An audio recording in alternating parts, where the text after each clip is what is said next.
Hello everyone, good afternoon. তো আজকে আমি আর মা মিলে দেখো ঘুরতে বেরিয়েছি।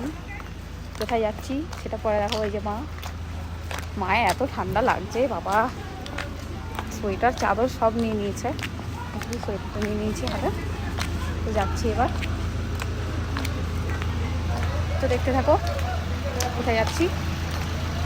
আমরা এবার স্টেশনে পৌঁছে গেছি আর মিষ্টি নিয়ে নিয়েছি দেখো, আর টিকিটও কেটে নিয়েছি। এবার কিন্তু আমরা ট্রেনের জন্য ওয়েট করছিলাম। তো আমরা কিন্তু ট্রেন থেকে নেমে গেছি। ট্রেনে এত ভিড় ছিল, আমাদের অবস্থা খারাপ হয়ে গেছে, চুলের অবস্থা তো খুবই খারাপ হয়ে গেছে। তো এই যে বলো কিছু, কি কিছু বলতে পারে না ক্যামেরার সামনে এসে, এখন চুপ থাকে। তো এবার আমরা এখান থেকে একটু হেঁটে যাব, তারপরে টোটোতে করে যেতে হবে। তো খুব ভালো লাগছে, অনেকদিন পরে মা আর আমি বেরিয়েছি, কারণ মা আর আমার বেরোনো হয় না, কারণ আমার ডিউটি থাকে। গ্রামে যাচ্ছে, খুব ভাল লাগে। সর্ষে ফুল দেখবে নাকি, কিন্তু আস্তে আস্তে বিকেল হয়ে গেছে, সর্ষে মনে হয় না সর্ষে খেতে যেতে পারবো। তাও চেষ্টা করছি, দেখি যদি যেতে পারি তোমাদেরকে দেখাবো অবশ্যই, ঠিক আছে। কিন্তু কোথায় যাচ্ছি সেটা তো বলবো ওখানে গিয়ে, তো তোমরা দেখতেই পাবে কোথায় যাচ্ছি আমরা। তো অনেকদিন পরে যাচ্ছি, অবশ্যই প্রায় 2-3 বছর পরে যাচ্ছি।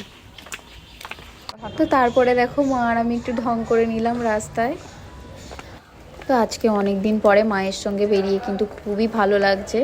তো দেখো কতটা আনন্দ করছিলাম আমরা দুজন মিলে। আমরা কিন্তু এসে গেছি, দেখো পুরো গ্রাম। এই যে বাড়িটা, এই যে কি খুশি আজকে, খুব খুশি যাচ্ছি। দেখো গিয়ে রিয়াকশনটা দেখবো, রিয়াকশনটা একটু দেখি।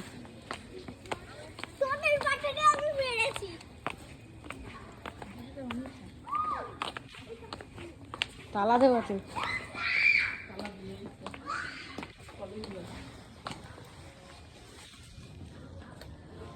বাড়িতে কেউ আছো?